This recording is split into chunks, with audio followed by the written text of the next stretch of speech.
మరి ఇచ్చిన యొక్క గొప్ప అవకాశాన్ని బట్టి దేవునికి మొట్టమొదటిగా నా యొక్క హృదయపూర్వకంగా తెలియజేసిన. అలాగే నన్ను ఎన్నో సంవత్సరాలుగా అంకుల్ చెప్పినట్టే నన్ను అభిషేకించినప్పటి నుండి అంకుల్ ఒకటి అడుగుతున్నారు, ఎప్పుడు వస్తావు మా దగ్గరికి, ఆదివారం ఎప్పుడు వస్తావు అని.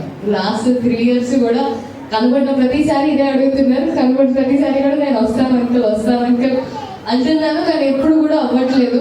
కానీ దేవుని కృపను బట్టి నిజంగా ఈ దినాల్లో మీ మధ్యన ఉండడం నిజంగా చాలా ఆశీర్వాదకరంగా ఉంది. మరి ఆహ్వానించిన అందరికీ కూడా నా యొక్క హృదయపూర్వక వందనాలు తెలియజేస్తున్నాను. దైవశానికి అలాగే వారి యొక్క కుటుంబానికి కూడా వచ్చిన మీ అందరికీ కూడా నా యొక్క హృదయపూర్వక వందనాలు తెలియజేస్తున్నాను. వాక్యంలోనికి వెళ్ళే ముందు ఒకసారి ప్రార్థన చేసుకొని మనం వాక్యంలోనికి వెళ్దాం. పరిశుద్ధమైన ప్రభువా, ప్రేమగల తండ్రి, మీ ఘనమైన పాదాల దగ్గరికి వస్తున్నాం. ఈ యొక్క 2025వ సంవత్సరంలో 2వ నెలలో ఆఖరి పునరుద్ధానపు దినాన ఇలాగ మీ సన్నిధిలో కలిసి ఆరాధించే గొప్ప భాగ్యం హెవెన్ చేసి సంఘాన్ని మీరు ఇచ్చిన కృపను బట్టి మీకు వందనాలు తెలియజేస్తున్నాం తండ్రి. ఈ యొక్క సమయంలో ఈ ఆరాధన అంతట్లో ఇంతవరకు మీరు నడిపించిన విధానాన్ని బట్టి మీకు వందనాలు తెలియజేస్తున్నాం.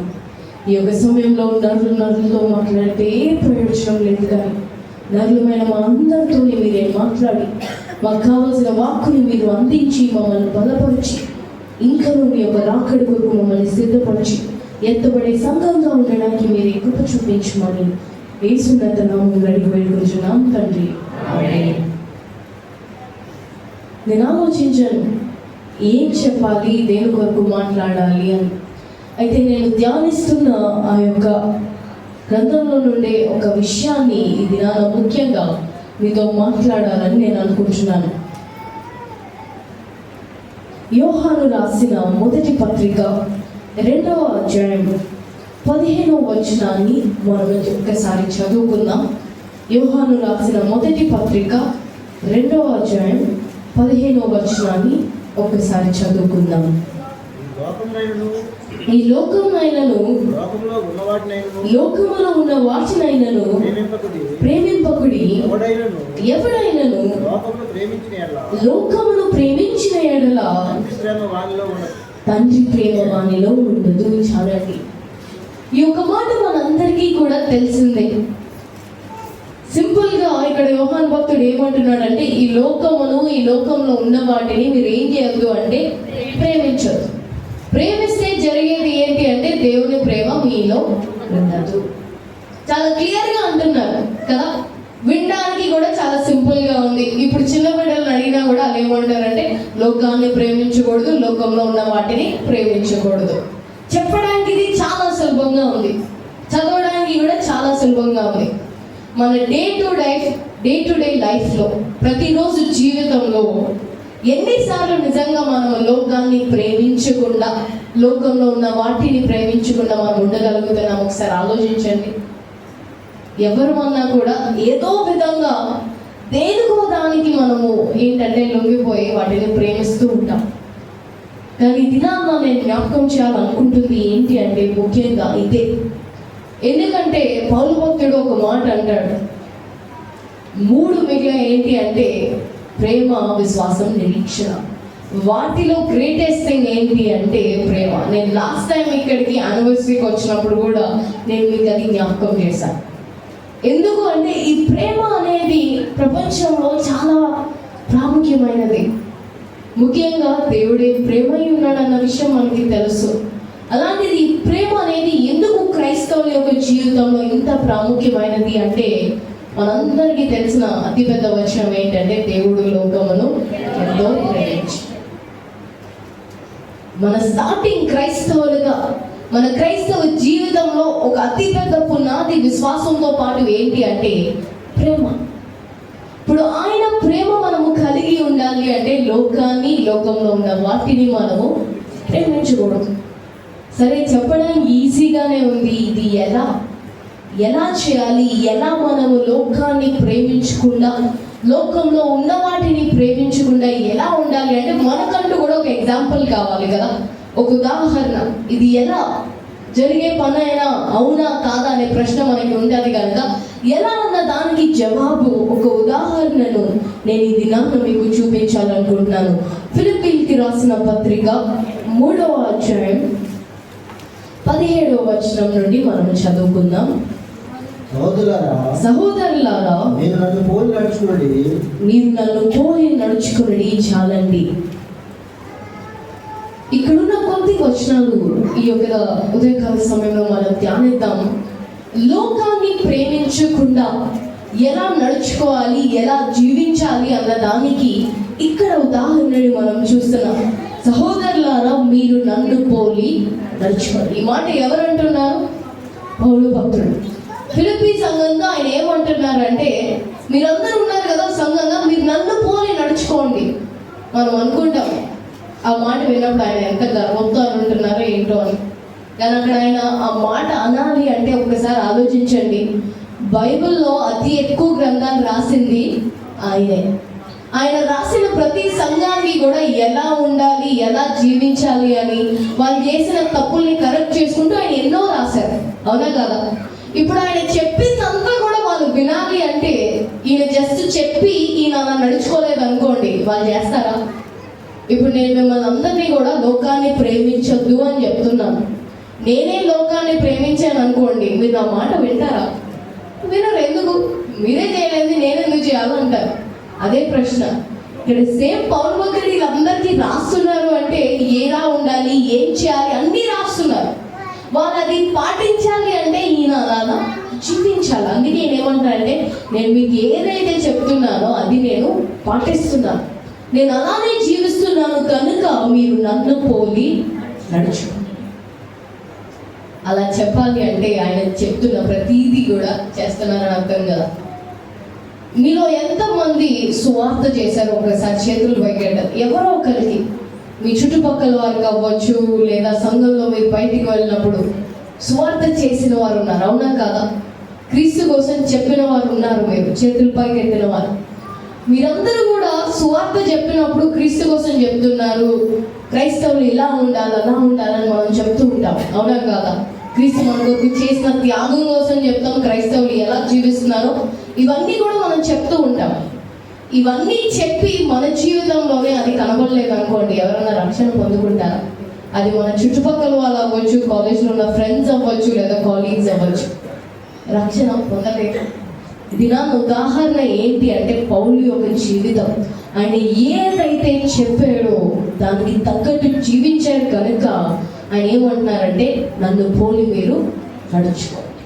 ఆయన అనే ఒక మాట మనందరికీ బాగా తెలుసు కదా. ఇదే ఫిలిప్పీలో ఆయన అంటున్న మాట, బ్రతుకుట క్రీస్తే, చావైతే లాభం. ఆయన మాట అంటున్నారు అంటే ఎంత కాన్ఫిడెంట్గా అంటున్నారు ఒకసారి ఆలోచించి. నేను బ్రతికితే క్రీస్తు కొరకే బ్రతుకుతా, నాకు చావైతే కూడా అది లాభమే. ఆయన బ్రతకడమే క్రీస్తు కొరకు బ్రతుకుతున్నారు కనుక ఆయన ఎవరిని ప్రేమిస్తున్నారు అంటే క్రీస్తుని ప్రేమిస్తున్నారు. ఎవరిని ప్రేమించట్లేదు అంటే లోకాన్ని ప్రేమించట్లేదు. ఈ యొక్క 3వ అధ్యాయంలో మొదటి వచనాలన్నీ కూడా చూస్తే ఆయన ఏమంటారంటే, ఆయనకి ఎన్నో ఉన్నాయి కానీ అదంతా కూడా వ్యర్థంగా ఎంచుకుంటున్నారు. ఎందుకంటే వాటిని ఆయన ప్రేమించట్లేదు, కానీ ఎవరిని ప్రేమిస్తున్నారు అంటే క్రీస్తు. ఆయనకి జ్ఞానం ఉంది, హోదా ఉంది, అన్నీ ఉన్నాయి, కానీ ఏమంటున్నారంటే వాటిని నేను ప్రేమించట్లేదు, అవన్నీ కూడా వ్యర్థమే. అన్నిటికన్నా ప్రాముఖ్యమైనది క్రీస్తే, క్రీస్తునే నేను ప్రేమిస్తున్నాను. అది ఆ తర్వాత భాగాన్ని చదువుకుందాం. మేము మీకు మాదిరి అయి ఉన్న ప్రకారము నడుచుకుని వారిని గురిపెట్టి చూడండి. కేవలం ఆయననే అనట్లేదు. ఆయన ఏమంటున్నారంటే, నేనున్నాను, నన్ను పోలి మీరు నడుచుకోండి. అలాగే మీకు మాదిరికరంగా నడుచుకుంటున్న వారు ఉన్నారు కదా, వాళ్ళని చూసి కేవలం వదిలేయడం కాదు, కానీ మీరు ఎలా అంటే గురి పెట్టి. ఇప్పుడు ఒక గురి అనేది మనం పెట్టుకున్నాం అనుకోండి, దాన్ని మర్చిపోతామా? ప్రతిరోజు కూడా మన గురి ఏంటో దాన్ని జ్ఞాపకం చేసుకున్నాం. చిన్నపిల్లలకి ఏంటంటే వాళ్ళు ఆ సంవత్సరం స్కూల్ ఫినిష్ చేశారు, ఎగ్జామ్స్ ఫినిష్ చేశారు. ఇప్పుడు డ్యూటీకి వెళ్తున్న వాళ్ళకంటూ ఒక గురి ఉంటుంది. నేను ఈ పొజిషన్లో ఉండాలి, ఆ పొజిషన్లో ఉండాలి. ప్రతి ఒక్కరికి కూడా జీవితంలో ఒక గురి అనేది ఉంటుంది, ఇది అది అని. ఇప్పుడు పౌరు భక్తుడు ఏమంటున్నాడంటే, మనం యాడ్ చేసుకోవాల్సిన గురి, క్రైస్తవులుగా మనం ఒక గురి యాడ్ చేసుకోవాలి. ఏంటి అంటే, మన ముందు మాదిరికరమైన జీవితాలు కలిగి ఉన్నవారు ఉన్నారు కదా, వారిని ఒక గురిగా పెట్టుకొని వారు వలె జీవించడానికి మనము కూడా ప్రయత్నించాలి. మీ ఎదుట దైవజనులు ఉన్నారు, దైవజనులు ఎలా జీవిస్తున్నారో మీకు తెలుసు. నాకు తెలిసినంత వరకు మా డాడీ అంకుల్ చాలా ప్రయాణాలు చేశారు, ఎన్నో ప్రయాణాలు. ఒక దగ్గర కాదు, అనేక ఊర్లు వెళ్ళారు, అనేక ప్రాంతాలకు వెళ్ళారు, చాలా సాయం చేశారు. నేను నిజంగా వాళ్ళలో మెచ్చుకునేది అదే. ఎందుకంటే ఒకరోజేమో విజయవాడలో ఉండేవారు, ఒకరోజు పార్వతీపురం, నెక్స్ట్ డే బొబ్బిలి, అలా తిరుగుతూనే ఉండేవారు అనమాట పరిచర్య పరంగా. ఇప్పుడు మిగతా మాకు అదేంటి అంటే వారిని చూసి మేము ఈ విధంగా నేర్చుకున్నాం. అట్టి పరిచర్య చేయడానికి మేము ఒక గురిగా పెట్టుకొని, ఓకే వీళ్ళు ఇలా పరిచర్య చేశారు, మేము కూడా అలా పరిచర్య. అది మా యవనస్తులకు ఉండదు. ఇప్పుడు ఒక సంఘంగా మీకు ఒక గురి ఉంది, ఏంటి అంటే మా దైవజనుడు ఇలా నడుచుకున్నాడు, మేము కూడా ఇలా నడుచుకోవాలి. అది మాత్రమే కాదు, మనం ఎంతో మిషనరీ స్టోరీస్ మనం వింటూ ఉంటాం. అనేక మంది దైవజనులు వారి యొక్క జీవిత చరిత్ర ఏదో విధంగా మనం వింటూ ఉంటాం. వాటిని ఏదో మనం వినేసి వాళ్ళు బాగా జీవించారని మెచ్చుకొని విడిచిపెట్టడం కాదు. ఒకరి జీవితం కొరకు మనం విన్నాము అంటే మనము గురి పెట్టుకొని మన జీవితం కూడా అలా ఉండడానికి చేయాల్సిన ప్రయత్నం మనం చేయాలి. అనేక మంది జీవితాలు మనం వింటూ ఉంటాం కదా విశ్వాసం కొరకు, అది మనం మర్చిపోకూడదు. దీనికి ఉదాహరణ నేను చెప్తాను. ఒక భార్య భర్త వారిరువురు కూడా యవన కాలంలోనే పరిచర్య చేయడానికి వారి కుటుంబం వాళ్ళని వెలివేసేసింది. క్రైస్తవుల్ని వాళ్ళు అంగీకరించినందుకు, క్రిస్టియన్స్ అయినందుకు ఆ భార్యని భర్తని కూడా వాళ్ళు వెలివేసేశారు. వాళ్ళు పరిచర్య చేయడానికి ఒక సంఘంలో ఉంటే ఆ సంఘంలో ఉన్న వాళ్ళు ఏం చేశారంటే అడవి ప్రాంతంలో, కొండ ప్రాంతాలకి, ఏజెన్సీ ప్రాంతాలకి వీళ్ళని పరిచర్యకు పంపించారు. పరిచర్యకు పంపించినప్పుడు వీళ్ళు అక్కడ పరిచర్య చేస్తున్నారు. ఎలాంటి పరిస్థితుల్లో పరిచర్య చేస్తున్నారు అంటే సింహాల మధ్య, పాముల మధ్య, ఏ అడవి జంతువు ఏ టైంలో వస్తుందో తెలియదు. అడవిలో అంటే ఈ పరిస్థితులు ఎలా ఉంటాయో మనకి తెలియదు. వీరిరువురు కూడా యవనస్తులు, రీసెంట్గా రక్షణలోనికి వచ్చిన వాళ్ళు. వీళ్ళ ఆశ ఏంటి అంటే మేము పరిచర్య చేయాలి, అనేక ఆత్మలను మేము సంపాదించాలి అని సంస్థ తరపున పంపించారు. వీళ్ళు వెళ్ళారు, పరిచర్య చేస్తున్నారు. ఒక కుమార్తె పుట్టింది. తర్వాత కడుపుతో ఉన్నప్పుడు భార్య వంట చేసుకుంటుంటే అక్కడ జరిగింది ఏంటి అంటే కెరోసిన్ పోసే బదులు పెట్రోల్ పోసేశారు. పోస్తే ఏమవుతుంది, మంట అనేది పెద్దగా వస్తుంది, అవునాగా? మంట చాలా పెద్దగా వచ్చేసరికి ఆమె కాలిపోయారు. పూర్తిగా కాలిపోతే ప్రెగ్నెంట్, అప్పటికి కడుపుతో ఉన్నారు. కుమార్తెని కన్నారు, ఇప్పుడు రెండో బిడ్డ కడుపుతో ఉన్నారు, కాలిపోయిన తర్వాత 2 నెలలకి ఆమెకి ట్రీట్మెంట్ అక్కడే ఏజెన్సీలో ఏం చేయగలిగితే అది చేశారు అంతే. ఆ తర్వాత 2 నెలలకి బిడ్డ పుట్టారు. పుట్టడంతో ఆ బిడ్డ చనిపోతే ఆ బిడ్డని ఏం చేశారంటే డస్ట్బిన్లో పడేశారు. డస్ట్బిన్లో పడేస్తే ఆ భార్య ఏడుస్తుంది. ఏంటంటే విశ్వాసంతో మేము పరిచర్య చేయడానికి వచ్చాం కదా. ఆమె కాలిపోయినప్పుడు కూడా ఆమె భర్త ఆమెతో లేరు, ఎందుకంటే పరిచర్య చేయడానికి కొండల్లో ఆయన ఎక్కడో ఉన్నారు. ఇప్పుడు బిడ్డ పుట్టినప్పుడు కూడా భర్త ఆమెతో లేరు. ఈమె ఒక్కరే అక్కడ ఇంటి దగ్గర కొంతమందితో ఉంటారు. ఆయన స్వార్థ చేసుకుంటూ ఉన్నారు, అనేక ఆత్మలు రక్షించాలి అని. అంత భారంగా స్వార్థ చేస్తున్నప్పుడు ఏంటి పరిస్థితి? బిడ్డ చనిపోతే డస్ట్బిన్లో పడేస్తే తల్లి బాధ వేదన ఎలా ఉంటుందో ఒకసారి మీరు ఆలోచించండి. అంత బాధలో ఆ తల్లి ఏం చేసిందంటే, ఒక్కసారి మీ కొడుకు పుట్టాడమ్మా, కానీ ఆయన పుట్టడంతో చనిపోయాడు, మీ కడుపులో ఉన్నప్పుడే ఆయన చనిపోయి ఉంటాడు, ఎందుకంటే మీరు కాలిపోయారు కదా, ఒకవేళ ఈ బిడ్డ బతికినా కూడా సర్వైవ్ అవ్వడేమో, అందుకే చనిపోయాడు, అందుకే డస్ట్బిన్లో వేసేసాం, సమాధి చేసేస్తాం ఇంకా అన్నారు. ఆ తల్లి అన్నదంటే, లేదు ఒక్కసారి నాకు చూపించండి, ఒక్కసారి చూపించండి, నేను చూడాలనుకుంటున్నాను, ఒక్కసారి చూపించండి అంటే సరే అన్న బిడ్డని ఆ డాక్టర్ వెళ్ళిపోయిన తర్వాత నర్స్ ఏం చేసిందంటే ఆ కుమారుని తీసుకొచ్చి తల్లి చేతుల్లో పెడితే తల్లి ప్రార్థన చేసి అడిగిందంట, ప్రభు ఇంకొక బిడ్డను కానీ మీరు బ్రతికిస్తే మీ సేవకే నేను సమర్పిస్తాను, ఈ బిడ్డను కానీ మీరు బ్రతికిస్తే నేను మీ సేవకే సమర్పిస్తాను, మీ సేవే చేస్తారు ఈ బిడ్డ అని ప్రార్థన చేసిన తర్వాత ఆ బిడ్డ ఏడవడం ప్రారంభించిన తర్వాత తల్లి నిజంగానే ఆ బిడ్డకి అదే సమర్పించుకున్నారు పుట్టినప్పుడే, ఎందుకంటే ప్రభు బ్రతికించారు కదా అని సమర్పించుకున్నారు. అలానే ఆ బిడ్డ పరిచయంలోనికి వచ్చారు. ఈ యొక్క నేను మీకు చెప్పిన ఈ కథ నిజంగా జరిగిందంటారా, లేదా నేను ఏదో మీకు కథ కోసం చెప్పిందంటారా? నిజంగా జరిగిందని ఎంతమంది నమ్ముతున్నారు? మీరు అందరూ నమ్మాల్సిందే, ఎందుకంటే ఈ కథ ఎవరిదో కాదు, మా డాడీదే. మా డాడీయే ఆ దినాన చనిపోయిన వ్యక్తి. యవన కాలంలోనే పరిచర్యకు సీలేరు తాజంగి ప్రాంతాలకు వెళ్ళింది ఎవరు అంటే మా నానమ్మ తాతయ్య. మా డాడీ పుట్టడంతో చనిపోయారు, మా నాన్నమ్మ కాలిపోవడం వల్ల.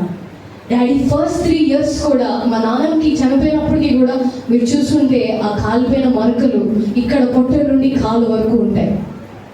కానీ తీసుకున్న తీర్మానం ఏంటి అంటే పరిచర్యలో డాడీ కూడా ఉన్నారు. వాళ్ళు ఫేస్ చేసిన శ్రమలు వాళ్ళు ఏమనుకోవచ్చు, ఎందుకు మేము ఇంకా చేయాలి, ఎందుకు మేము అన్ని కుటుంబాన్ని అంతటినీ విడిచిపెట్టి వచ్చేసాము, ఇదా దేవుడు మాకు చేసేదని వాళ్ళు వెనక్కి వచ్చారు.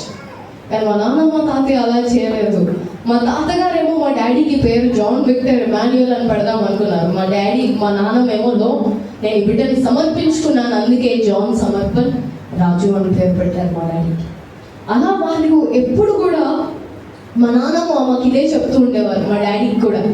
ఇప్పుడు మీరు ఇలా పరిచర్య చేస్తున్నారు, మేము అప్పుడు సింహాల మధ్య, పాముల మధ్య, వాటి మధ్య మేము ఏజెన్సీలో పరిచర్య చేసేవాళ్ళం అని చెప్తూ ఉండేవారు. ఎందుకు అంటే ఏదో గొప్పకు కాదు, ఇక్కడ పౌలు కూడా ఏదో గొప్పకు చెప్పుకోవట్లేదు, వారిని మనం మాదిరిగా చూసి నడుచుకోవడానికి. ఎంత విశ్వాసం, అంత విశ్వాసం ఈ దినాన మనకుంటే కదా. బిడ్డ చనిపోయాడని డస్ట్బిన్లో వేసేసిన తర్వాత కూడా తల్లి ఏమంటుందంటే, నాకు నా బిడ్డను చూపించాడు. మా నాన్నమ్మ పట్టుదల. అందుకే ఎంతవరకు అంటే మా డాడీ చనిపోయినంత వరకు కూడా ప్రతి ఆదివారం మా నాన్న మా డాడీ స్నానం చేయించేవారు. ఎందుకంటే ఫస్ట్ 3 years కూడా మా డాడీ స్కిన్ అంటే కడుపులో ఉన్నప్పుడే కాలిపోవడం వల్ల చాలా సెన్సిటివ్. సో చాలా ప్రయాసపడి 3 సంవత్సరాలు కూడా చాలా కష్టపడ్డారు. అది కూడా మా నాన్నమ్మ ఆపకుండా చనిపోయినంత వరకు, మా నాన్నమ్మ చనిపోయినంత వరకు ప్రతి ఆదివారం మా డాడీ స్నానం చేయించారు. అంత డెడికేషన్. ఎందుకంటే నా కుమారుడు పరిచర్యలో ఉండాలి. విశ్వాసం. వారి కథలు మనం వింటూ ఉంటాం, వారి యొక్క జీవితాలు మనం వింటూ ఉంటాం, అనుకుంటాం ఓకే అక్కడితో ఆగిపోతే సరిపోతే దినాన ఆ లెగసీని కంటిన్యూ చేయాల్సిన బాధ్యత మనకి ఉంది. ఇలా అనేక మంది దైవజనులు వారి యొక్క విశ్వాసం కొరకు మనం వింటూ ఉంటాం. అంకుల్ యొక్క హెల్త్ కొరకు మీరు విన్నారు. నిజంగా 31st నైట్ ఎటువంటి పరిస్థితిలో ఉన్నారో మీకందరికీ తెలుసు.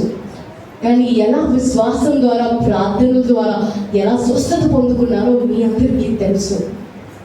వారు విశ్వాసం కొరకు విని మనం విడిచిపెట్టేస్తే దానివల్ల వచ్చేది ఏమీ లేదు. కానీ మాదిరికరంగా ఇది నాన్న ఎంచుకొని ఒక గురిగా పెట్టుకోవాలి. ఓకే వీరు ఇలా జీవించారు అంటే నేను కూడా ఇలా జీవించగలగాలి. వీరు ఎటువంటి విశ్వాసం కలిగి ఉన్నారంటే నాకు అంతకన్నా విశ్వాసం కావాలి. ఎలీషా కొరకు మనకి తెలుసు కదా. ఎలీషా ఏమంటాడు, ఆయన కంటే 2 ఆత్మ నాకు కావాలి, ఇంకా కావాలి. గురి అంటే అలా ఉండాలి. వింటున్నాము వీరి సాక్ష్యాలు అంటే నిజంగా రాగానే ఎంతోమంది సాక్ష్యాలు మనం విన్నాం. నిజంగా ఎంత ఆశీర్వాదకరం. వారి యొక్క విశ్వాసాన్ని మనం చూస్తున్నాం. మనం అది గురిగా పెట్టుకొని ఇంకా ఇంకా ఎదగడానికి ప్రయత్నించాలి. ఎప్పుడైతే ఇది మనం గురిగా పెట్టుకుంటామో లోకాన్ని ప్రేమించడం, లోకంలో ఉన్న వాటిని ప్రేమించడం మనము తగ్గిస్తాం. అది తగ్గించాలి అంటే మన గురి మారాలి. మన గురి ఎప్పుడైతే వాటి మీద ఉంటుందో వాటిని ప్రేమిస్తాం. లోకంలో నేను ఇది సాధించి అది సంపాదించుకోవాలని వాటి మీద ఉంటే వాటినే ప్రేమిస్తాము. తండ్రి ప్రేమకు మనం దూరం అయిపోతాం. అటువంటి పరిస్థితి రాకూడదంటే ఇవి చూడండి, దేని వైపు గురి పెట్టుకుంటున్నారు అన్నది చూడండి. తర్వాత భాగాన్ని మనం చదువుకుందాం. 18వ వచనాన్ని. అనేకులు క్రీస్తు శిలువకు శత్రువులుగా నడుచుకొనుచున్నారు. చాలండి. అనేకులు క్రీస్తు శిలువకు శత్రువులుగా నడుచుకొనుచున్నారు. ఇప్పుడు పౌలు రాస్తున్న ఈ యొక్క ఫిలిప్పీ సంఘంకి ఈయన ఫస్ట్ చెప్తుంది ఏంటంటే నన్ను పోలి నడవండి, లేదా రెండోగా మీకు మాదిరిగా ఉన్న వాళ్ళని చూసి నడుచుకోండి, వారిని మీరు గురిగా పెట్టుకోండి. ఈయన ఇప్పుడు 3వ బాధ ఏంటంటే కొందరు మీరు ఎలా ఉన్నారంటే శిలువకే, క్రీస్తుని గురించిన శిలువకే శత్రువులుగా ఉన్నారు. దీని యొక్క అర్థం ఏంటి అంటే ఆ దినాల్లో ప్రజలు ఎలా ఉంటున్నారు అంటే కొంతమంది దేవుణ్ణి మేము తెలుసుకున్నాం కదా, క్రీస్తుని మేము అంగీకరించాం కదా, మా ఆత్మలకి ఇప్పుడు రక్షణ వచ్చేసింది. సో మా శరీరంలో మేము ఏం చేసినా కూడా పర్లేదు, మీ శరీరంతో ఏం చేసినా పర్లేదు, మా ఆత్మను దేవుడు రక్షించేశాడు కదా, చాలు. మా శరీరంతో మాకు నచ్చినట్లు మేము ఉండొచ్చు, మాకు నచ్చినట్లు మేము జీవించవచ్చు అని లోకంలో జీవిస్తున్న వాళ్ళు ఉన్నారు. వారిని బట్టి ఈయన అంటుంది ఏంటి అంటే, చూడండి ప్రజలు ఎలా ఉన్నారు. ఆయన ఒక ప్రశ్న వేస్తారు రోమీయులకు రాసిన పత్రిక 6వ అధ్యాయంలో 1వ వచనంలో, అలాగని ఏమందుము కృప విస్తరింపవలనని పాపమునందు నిలిచి ఉందుమా? కృప విస్తరిస్తాడు కదా, దేవుడు మనల్ని కరుణిస్తాడు కదా, ప్రేమిస్తాడు కదా అని పాపంలో ఇంకా విస్తరిద్దామా అంటే నో అని ఆయన చెప్తారు. అలా ఉంటే ఈ ప్రజలు కూడా అటువంటి ఆలోచనలో ఉన్నారు చాలా తెలివిగా. మేము క్రీస్తుని అంగీకరించాం, బాప్తిజం తీసుకున్నాం అంటే మా పాపాలన్నీ కడిగేశారు, మా ఆత్మకి రక్షణ వచ్చేసింది, మా శరీరంతో ఇంకా మా ఇష్టం మాకు నచ్చినట్లు మేము ప్రవర్తిస్తాం, జీవిస్తాం అంటే వాళ్ళు ఎవరికి వ్యతిరేకంగా ప్రవర్తిస్తున్నట్టు అంటే క్రీస్తుని గురించిన సిలువ. క్రీస్తు ఎందుకు సిలువ ఎక్కారు అంటే మన పాపాలని కడగడానికి. వీళ్ళేమో మా పాపంలో మేము జీవిస్తాం, ఆయన ఎలాగో సిలువ వేసేసారుగా మనకు రక్షణ వచ్చింది కానీ తప్పటి ఆలోచనలతో తప్పటి బోధనలలో వాళ్ళు జీవిస్తున్నారు. ఇది మనము ఎగ్జాక్ట్గా అలా అనట్లేదేమో, ఎగ్జాక్ట్గా మా ఆత్మకు రక్షణ వచ్చేసింది, మా శరీరంతో మేము ఏమన్నా చేయొచ్చు అని నోటితో మనం అనట్లేదేమో, కానీ మన క్రియలను ఒక్కసారి చూసుకున్నామా? రక్షణ పొందుకున్న వారమే కొన్నిసార్లు మనము పాపం చేయట్లేదా? మన శరీరంతో మనం పాపం చేయట్లేదా? వాళ్ళు అంటున్నారు, బోధలో తెలియజేస్తున్నారు, క్రియల్లో చూపిస్తున్నారు. మనము బోధలో తెలియజేయట్లేదు కానీ ఏదో విధంగా మనము కూడా పాపానికి లోనైపోతున్నాం, లోకాన్ని ప్రేమిస్తున్నాం. కనుక ఒకవేళ మనము ఇంకనూ లోకాన్ని ప్రేమిస్తున్నాము అంటే మనము కూడా క్రీస్తు యొక్క సిలువకు శత్రువులుగా ఉన్నట్టే. అటువంటి గుంపులో మనం ఉండకూడదు, మాదిరికరమైన గుంపులో మనం ఉండాలి అంటే మొట్టమొదట మనం చేయాల్సింది ఏంటంటే లోకాన్ని, లోకంలో ఉన్న వాటిని వాటిని ప్రేమించకూడదు, వాటిని ప్రేమించకుండా ఉండడానికి ప్రయత్నించాలి. తర్వాత భాగాన్ని మనం చదువుకుందాం. వీరిని గురించి మీతో అనేక పర్యాయములు చెప్పి ఎప్పుడు ఏడుచుచు చెప్పుచున్నాను. ఇక్కడ పౌలు భక్తుడు ఏమంటున్నాడంటే, వీరి కోసం చెప్తున్నాను కదా, ఈ ప్రజలు క్రీస్తు యొక్క సిలువకు శత్రువులుగా ఉంటున్న వీరి కొరకు మీకు అనేక సార్లు చెప్తున్నారు, ఇప్పుడు కూడా ఏడుచుచూ చెప్తున్నాను. పౌలు భక్తుడు ఎన్ని శ్రమలు అనుభవించాడో మనకి తెలుసు కదా. షిప్రెక్స్ అని, ఆయన్ని జైల్లో వేయడం, ఆయన్ని కొట్టడం, ఆఖరికి ఆయన ప్రాణాన్ని పోయేంత వరకు కూడా ఆయన్ని కొట్టడం, అలా ఎన్నో శ్రమలు ఆయన అనుభవించారు.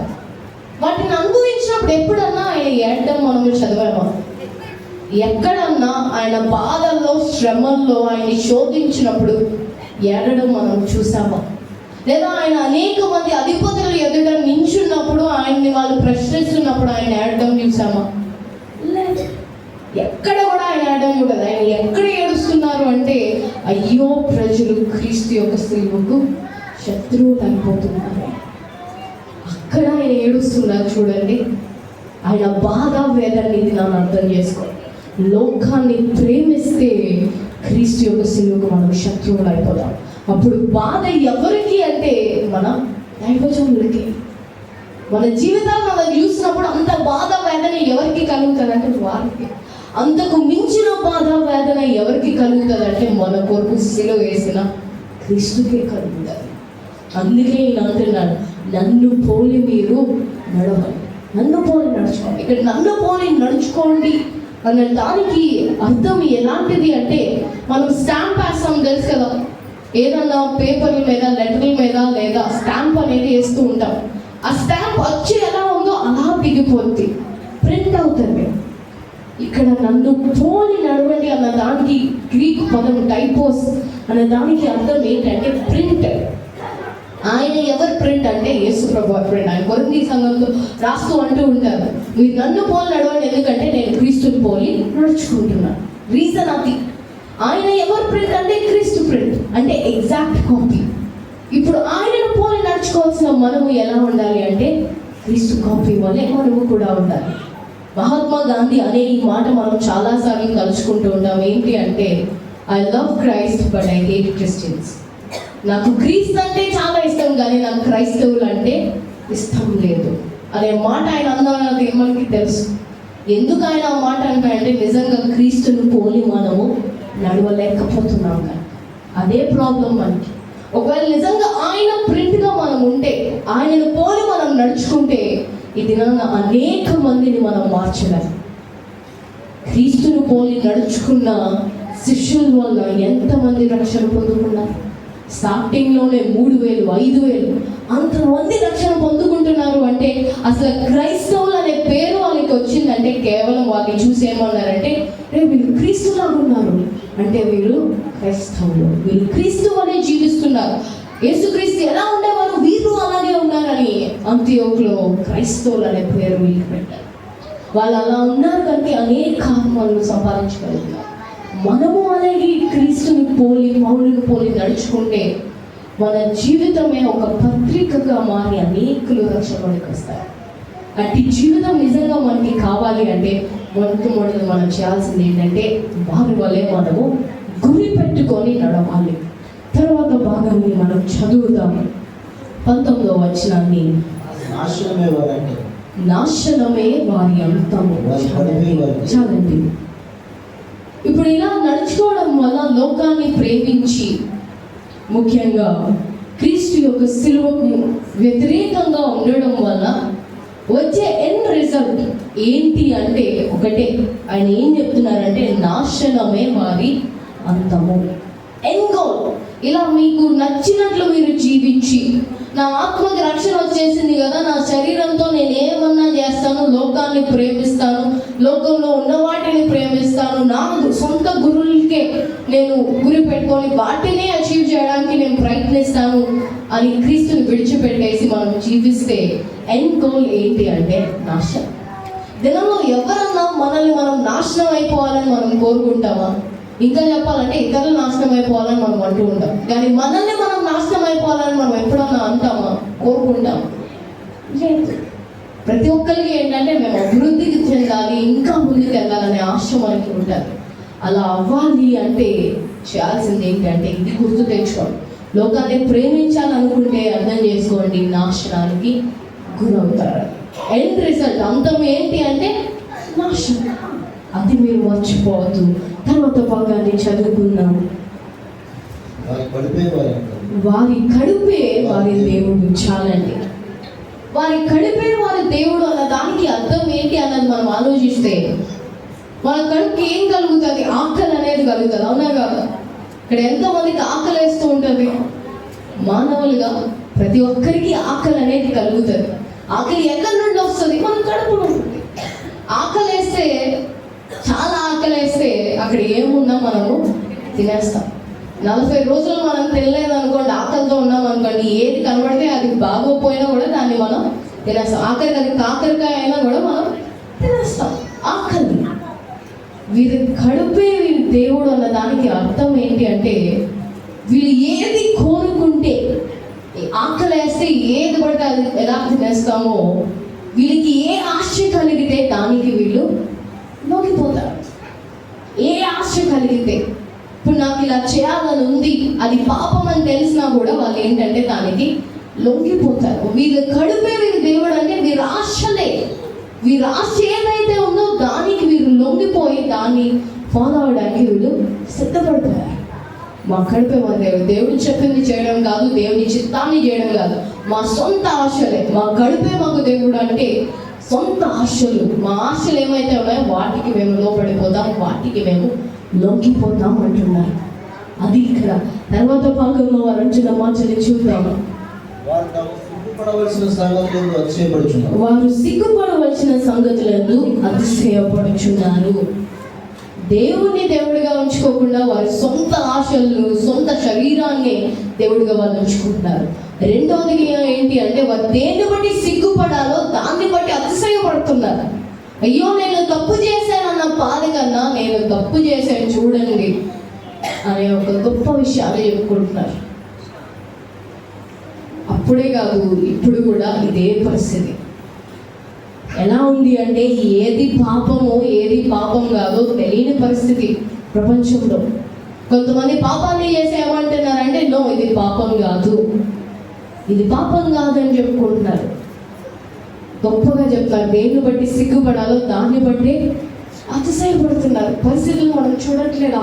న్యూస్ని మనం చూడట్లేదా? చూస్తున్నాం కదా. కొంతమంది ధైర్యంగా చంపేసి వచ్చి ఏం చెప్తున్నారంటే తప్పు కాదా, తప్పు చేశాను, నేను చంపేశాను, కాల్ చేశాను. తప్పు కాదా? అది అతిశయపడే విషయమా లేదా సిగ్గుపడే విషయమా? అయ్యో నేను పాపం చేశాను, అది చంపాను అనే బాధ కన్నా ఇప్పుడు ఏంటంటే గర్వం. అతిశయపడుతున్నాను నేను చంపేనాలి అని, లేదా నేను అది ఇలా కొట్టాను, ఇలా మాట్లాడన్నాను అని అతిశయపడుతున్నాను. అది ప్రపంచ పరిస్థితి. అప్పుడు ఎలా ఉందో ఇప్పుడు కూడా అలానే ఉంది. అప్పుడు వాళ్ళు బోధనలో చెప్పుకున్నారు, ఇప్పుడు మనం బోధనలో చెప్పకపోయినా మన క్రియల్లో అదే పని చేస్తున్నాం. ఒక్కసారి ఆలోచించండి, మనము దేనిని బట్టి అతిశయపడాలో? మన పాపాన్ని బట్ట లేదా మన పాపాన్ని కడిగిన క్రీస్తుని బట్ట? ఆయనను బట్టి అతిశయపడ్డామంటే అర్థం ఉంది, మనం చేసిన తప్పులను బట్టి అతిశయపడ్డంలో ఏ అర్థము లేదు. ప్రజలు అక్కడ అది చేశారు, వాళ్ళ పొరపాటున మనం అదే చేస్తున్నామని లోకాన్ని ప్రేమించి లోకంలో ఉన్న వాటిని ప్రేమించి అతిశయపడుతున్నామేమో. అలా ఉండడానికి మనకి ఛాన్స్ లేదు. తర్వాత భాగాన్ని మనం చదువుకుందాం. భూ సంబంధమైన వాటి అందే మనస్సు ఉంచుచున్నారు. భూ సంబంధమైన వాటి అందే మనస్సు ఉంచుచున్నారు. లోకాన్ని ఎప్పుడు ప్రేమిస్తామంటే మన మనసు అంతా కూడా దాని మీద ఉన్నప్పుడే. ఇప్పుడు ఒకరిని ప్రేమించాలి లేదా ఒక దాన్ని ప్రేమించాలి అంటే మన మనసు అంతా కూడా దాని వైపే ఉండాలి. దాని వైపు మనకి ఇంట్రెస్ట్ లేదనుకోండి, అసలు ఆలోచనే లేదనుకోండి, దాన్ని ప్రేమిస్తామా? ప్రేమించాం. అది మనుషులన్నా లేదా దేన్నన్నా మన మనసు దాని వైపు ఉన్నప్పుడే దాన్ని మనం ప్రేమించగలుగుతాం. ఈ ప్రజల పరిస్థితి ఎలా ఉందంటే వారి మనసు అంతా కూడా భూ సంబంధమైన వాటి మీదే ఉంది. భూలోకంలో ఉన్న పరిస్థితులను బట్టే నాకు ఇది కావాలి, నేను ఇంత అంతస్తులు కట్టుకోవాలి, లేదా నేను ఇది సంపాదించాలి, నేను ఈ పొజిషన్లో ఉండాలి, అదే వాళ్ళ యొక్క ఇదంతా కూడా. అందులో ఫిలిప్పీ పట్టణంలో ఉన్న వాళ్ళు కాస్త ధనవంతులు కనుక వాళ్ళ ఆశ్రమంతో కూడా భూ సంబంధమైన వాటి మీదే ఉంది తప్పితే పర సంబంధమైన వాటి మీద లేవు. లోకాన్నే ప్రేమిస్తున్నారు, తండ్రి ప్రేమకు వారు దూరం అయిపోతుంది. లోకాన్ని భూ సంబంధమైన వాటి మీద మన మనస్సు ఉంటే మనం పూర్ణాత్మతో పూర్ణ మనస్సుతో మనం దేవుణ్ణి ప్రేమించలేం, ఆరాధించలేం, రెండూ చేయలేం. ఆయన్ని ప్రేమించాలి అంటే పూర్ణ మనసు మనకు కావాలి. మన మనసు అంతా భూ సంబంధమైన వాటి మీద ఉంటే ఇంకా ఆయన ఏం ప్రేమిస్తాం, ఆయన ఏం ఆరాధిస్తాం? ఆలోచించండి. ఆయన సన్నిధిలో ఉన్నాము అంటే మన మనసు అంతా కూడా ఆయన వైపు ఉండాలి తప్పితే భూ సంబంధమైన వాటి వైపు అది ఉండకూడదు. ఆఖరిగా ఇక్కడ 20వ వచనాన్ని మనం చదువుకుందాం. మన పౌరస్థితి పరలోకమందున్నది. చాలండి, మన పౌరస్థితి పరలోకమందున్నది. చాలు. ఇక్కడ పౌలు భక్తుడు ఆఖరి ఏమంటున్నాడు అంటే మన పౌరస్థితి, మన సిటిజన్షిప్. ఇప్పుడు మనందరము ఎవరు అంటే భారతీయులు అని చెప్పుకుంటాం. మన ఆధార్ కార్డు చూపిస్తే అందరూ ఏమంటారంటే ఓకే మీరు భారతీయులు అని చెప్తారు.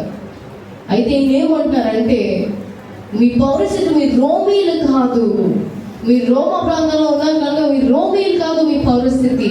మన పరిస్థితి ఇక్కడ భూలోకంలో లేదు కానీ పరలోకంలో ఉంది. మన సిటిజన్షిప్ ఇక్కడ కాదు, మనం ఇక్కడ సంబంధించిన వాళ్ళం కాదు. కొంతమంది ప్రజలు అలాగే జీవిస్తున్నారు, మేము ఇక్కడికి సంబంధించిన వాళ్ళమే, క్రీస్తుకి శత్రువులమే అన్నట్టు జీవిస్తున్నారు. కానీ మనం అలా కాదు, మన సిటిజన్షిప్ ఇక్కడ కాదు. మన పరిస్థితి ఎక్కడుంది అంటే పరలోకం. దానిని మనం చూడాలి, దానికి తగ్గట్టు మనం జీవించాలి. ఇక్కడున్న వాటిని చూడకూడదు అని చెప్తున్నారు. ఒక ఆమె క్యాన్సర్తో బాధపడుతున్నారు, ఇంకా ఆమె 3 వారాల్లో చనిపోతారు అనగా దైవజనులను పిలిచి మొత్తం అంతా చెప్తున్నారు. నా యొక్క మెమోరియల్ సర్వీస్ అంటే జ్ఞాపకార్థ కూడికలో ఏ పాటలు పాడాలి, ఎవరు మాట్లాడాలి, ఏం చేయాలి మొత్తం అంతా చెప్పారు. చెప్పిన తర్వాత దైవజనులు విన్నారు, సరేనమ్మా మీరు చెప్పిన ప్రకారంగానే చేస్తాము, ఆరాధన అంతా మీరు చెప్పిన ప్రకారంగానే నడిపిస్తామని ఒప్పుకున్నారు. ఒప్పుకున్న తర్వాత ఆమె చివరిలో కోరినారు, నన్ను బాక్స్లో పెడతారు కదా, బాక్స్లో పెట్టేటప్పుడు నా చేతిలో మాత్రం ఒక స్పూన్ ఉంచండి అన్నారంట. ఈయనకు అర్థం కాలేదు. అప్పుడు ఏమంటే మీకు అర్థం కాలేదు కదా పాస్టర్ గారు అంటే, అవునమ్మా ఏంటమ్మా ఈ యొక్క వింత కోరిక, చనిపోయిన తర్వాత చేతిలో స్పూన్ ఉంచడం ఏంటి అంటే, అప్పుడు ఆమె చెప్తుందంట దైవశానికి, నాకు జీవితంలో అర్థమైంది ఒకటి ఏంటి అంటే, భోజనాన్ని ఎక్కువ ప్రేమిస్తాం కదా, జీవితంలో ప్రతి ఒక్కరూ భోజనాన్ని చాలా ఎక్కువ ప్రేమిస్తారు కదా. ఏ భోజనానికి వెళ్ళినా కూర్చొని తింటున్నప్పుడు వాళ్ళ ప్లేట్లో అన్నీ సర్వ్ చేస్తారు. ఎప్పుడన్నా కూర్చొని తింటున్నప్పుడు వాళ్ళు వచ్చి అన్నీ పెడతారు కదా. అంతా అయిపోయిన తర్వాత ప్లేట్ తీసేసుకునేటప్పుడు మాత్రం నీ స్పూన్ ఇంకా ఉంచుకో అమ్మ, స్పూన్ అప్పుడే ఇచ్చేయద్దు అంటూ ఉంటారు. దాని యొక్క అర్థం ఏంటి అంటే, ఇక్కడ ఇది తీసేసినా ఇంకోటి ఏదో ఇస్తారు, దీనికన్నా బాగున్నది ఏదో ఇస్తారు, అందుకే కదా స్పూన్ చేతిలో ఉంచుకోమన్నారు, ప్లేట్ తీసేశారు. అదే కదా దాని అర్థం భోజనాలకు వెళ్ళినప్పుడు అంటే, అవునమ్మా అంటారు. మరి నేను చనిపోయినప్పుడు స్పూన్ పట్టుకొని చనిపోతే దాని యొక్క అర్థం అడుగుతారు కదా జనాలు, ప్రతి ఒక్కరు వస్తారు కదా చూసి, ఏంటి ఆమె చేతిలో స్పూన్ ఉందని అడిగినప్పుడు మీరు జవాబు ఇవ్వండి పాస్టర్ గారు ఏంటి అంటే, ఇక్కడిది అయిపోయింది, ఇంతకన్నా బెటర్ దాని కొరకు ఆమె వెళ్తుంది అని చెప్పండి.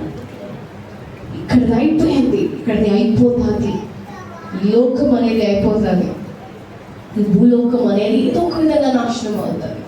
కానీ మన పరిస్థితి ఇక్కడ లేదు. అందుకే మనం భారతీయులంగా మేబీ కొన్ని సంవత్సరాలు మనం మరణించిన వరకే ఉంటాం. కానీ దాని తర్వాత క్రీస్తు బిడ్డలుగా ఒకవేళ పరిస్థితి పరలోకంలో మనం సంపాదించుకుంటే అది సదాకాలము ఉండేది. దానికి ఒక ఎండింగ్ అనేది లేదు. ఒక బెటర్ది మనకు ఉంది, అది మన గురిగా మనం పెట్టుకొని లోకాన్ని ప్రేమించకుండా తండ్రిని ప్రేమించడానికి మనం ఇది నాన్న ప్రయత్నిద్దామా? ఇది నాన్న దేవుడు మనతో మాట్లాడింది ఇదేదో ఇంపాసిబుల్ టాస్క్ కాదు. లోకాన్ని ప్రేమించకుండా, లోకంలో ఉన్న వాటిని ప్రేమించకుండా ఉండడం అసాధ్యం అని మనం అనడానికి లేదు. క్రీస్తు జీవించారు, పౌలు జీవించాడు, పౌలుతో పాటు ఆయనతో ఉండే శిష్యులు కూడా జీవించారు. తిమోతి అవ్వచ్చు, వీళ్ళందరూ కూడా వాళ్ళు ఏమంటున్నారంటే మాదిరికరంగా చూసి నేర్చుకోండి. వాళ్ళు జీవించగలిగారు ఒక గురిగా పెట్టుకోని విధానం. ఒక గురి ఏంటి అంటే, క్రైస్తవులుగా లోకాన్ని, లోకంలో ఉన్న వాటిని ప్రేమించకుండా వారిని మా ముందు వెళ్ళిన ఈ సాక్ష్య సమూహాన్ని చూస్తూ జీవించడానికి మనము ప్రయత్నిద్దామా? ఒక తీర్మానాన్ని మనం తీసుకుందామా? అయినా ప్రభు, లోకాన్ని మేము ప్రేమించము, ఇంకా మా ముందు ఎంతమంది అయితే మిమ్మల్ని మాత్రమే ప్రేమించి విశ్వాసంతో జీవించారు వారి వల్లే మేము జీవిస్తాం అనే ఒక తీర్మానాన్ని మనం తీసుకున్నాం. నిజంగా అట్టి జీవితాన్ని దేవుడు మనందరికీ అనుగ్రహించును గాక. ఆమేన్. హల్లెలూయా. చక్కటి వాక్యాన్ని మనకు అందించిన దీన్ని బట్టి ప్రభువుని స్తుతిస్తున్నాం. రాబోయే దినాలకు ఇంకా మంచి దైవ సేవకులుగా దేవుళ్ళు వాడబడాలని మీ ప్రార్థనలు జ్ఞాపకం చేసుకున్నాం. హల్లెలూయా. మనం ప్రభువుని ప్రేమిస్తే లోకం మనల్ని ఏం చేస్తుంది చెప్పాలి. ఒక మాట అనుసరించి చెప్పి నేను 2 తిమోతికి రాసిన పత్రిక 4వ అధ్యాయం 16వ వచనం నుండి, నేను మొదట సమాధానం చెప్పినప్పుడు ఎవడును నా పక్షమున నిలవలేదు. అందరూ నన్ను విడిచి పోయి ఒక్కడే నిల్చున్నాడు దేవుని పక్షాన. ఆమేన్. హల్లెలూయా. పౌలు చాలా మంది శిష్యత్వములు, పౌలు తయారు చేసినంత శిష్యులను ఎవరు చెయ్యలేదు. యేసు ప్రభువు కంటే ఎక్కువ శిష్యత్వం చేసింది ఎవరంటే పౌలు. చివరికి పెంటలు చేసిన తర్వాత ఏకాంగా మిగిలిపోయాడు. తిమోతి మాత్రం పౌలు చనిపోయే వరకు నమ్మకస్తుడిగా ఉండేవాడు. దేవునికి స్తోత్రం. ఆ తిమోతికి లేఖ రాస్తున్నాడు. ఏమంటారంటే, నేను సమాధానముగా అందరినీ ప్రేమించి నడిపించాలని చేశాను, కానీ ఎవరూ నా పక్షమున నిలవబడలేదు. అందరూ నన్ను విడిచి వెళ్ళిపోయారు. కానీ ఆయన ఏం చేశాడట? చదవండి.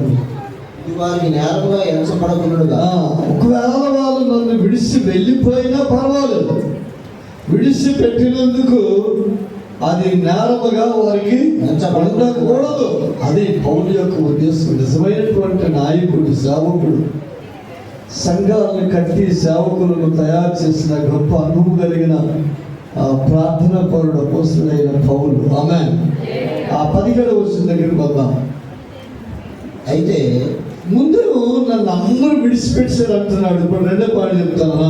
అయితే నా ద్వారా సువార్త పూర్ణంగా ప్రకటింపబడు నిమిత్తం అన్యజనులందరూ దాని వీరు నిమిత్తము ప్రభువు నా పక్క నిలిచి నన్ను బలపరచును గాక. గనుక నేను సింహముల నోట నుండి దేవునికి స్తోత్రం. మనుషులు విడిచిపెట్టారు అంటే సింహము లాంటి మనుషుల నోటలో నుండి నేనేమయ్యాను. ఎందుకంటే నా పక్కన ఉండేది ఎవరు చెప్పాలి కదా. ఆయన నా పక్కన ఉండి ఆయన ఏం చేశాడట, పక్కన నిల్చున్నాడా. మనల్ని ఎవరు వదిలేసినా, ఎవరు యాంటీ అయిపోయి ఎంతమంది లేచినా మన పక్కన నిలబడే వ్యక్తి ఒక ఆయన ఉన్నాడు. హల్లెలూయా. నీ పక్కన నిలబడే వ్యక్తితో నీవు కానీ నిల్చుంటే నీ జీవితంలో వాటం అనేది ఎక్కడ చవి చూడలేము.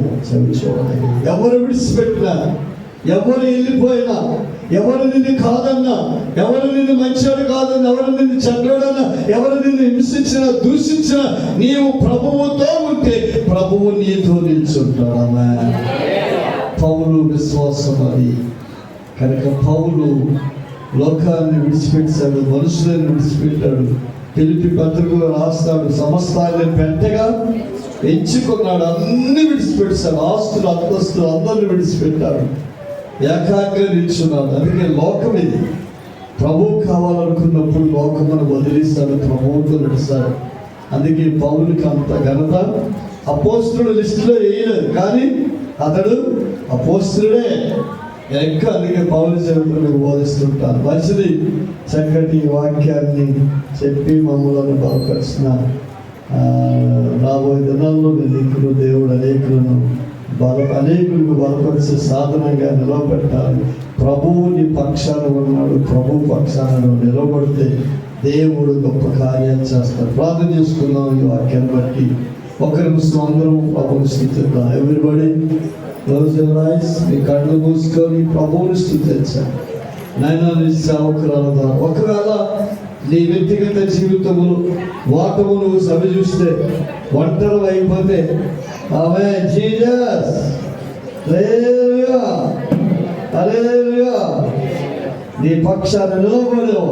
ఆమె కనుక దేవుని సన్నిధిలో ప్రార్థన చేద్దాం. క్లుప్తంగా ప్రార్థన చేద్దాం. వాక్యం అనుసరించి ప్రార్థన చేద్దాం. నీ వ్యక్తిగత జీవితంలో, కుటుంబ జీవితంలో, దేవుడి నీ జీవితంలో ఒకవేళ ప్రభు పక్షాన్ని నిలబడి ప్రభువుతో నడిస్తే, లేక నీ కుటుంబంలో రక్షణ లేని వారు, మానవలసి లేని వారు, నిన్ను అనేక విధాలుగా హింసలు పెట్టేవారి మధ్య నీవు దేవునితో ఉంటే దేవుడు నీ పక్షాన్ని ఉంటాడు. ఆయనకి సాక్షిగా నిలబడు. ఎప్పుడు ఉంటాడంటే నువ్వు లోకము నుండి వేరైనప్పుడు, నువ్వు లోకాన్ని విడిచిపెట్టినావు, లోకాన్ని అనుసరించకుండా లోక పద్ధతుల్లో నుండి నువ్వు బయటకు వచ్చినప్పుడు ప్రభువు నీ పక్షాన ఉంటాడు. ఆయన నీతో ఉంటాడు. చదువు ప్రార్థన చేద్దాం. ప్రభు కలిగిన తండ్రి, పరిశుద్ధుడా నీ స్తోత్రాలు. వాక్యం అందించిన నీ సేవకురాలను బలపరచండి, వారి కుటుంబాన్ని దీవించండి, సంఘాలను బలపరచండి, నానాటికి అభివృద్ధి చేయండి. అనేక ఒడిదుడుకుల్లో నైనా నీ పక్షాన నిలబడుతున్న నీ సేవకురాల పక్షాన నిలబడి రాబోయే దినాలు ఎక్కడ గొప్ప విజయవంతమైన సేవా పరిశీలన చేయడానికి నూతన ఇంకా అభిషేకం పెట్టడం నిలబడి ఎత్తబడే వాక్కు నాకు మాకు మా సంఘములో పాలించి అభివృద్ధి చేయండి. అది దీవెనకరంగా వచ్చింది. మేము కూడా నిస్సన్నిధిలో అటువంటి లోకము నుండి వేరు పాలిన వారమై నీతో నివసించే వారముగా జీవించడానికి మీరు మమ్మల్ని బలపరిచినందుకు వందనాలు చెల్లిస్తూ యేసు నామమున అడుగుచున్నాము తండ్రి. లేచి నిలబడి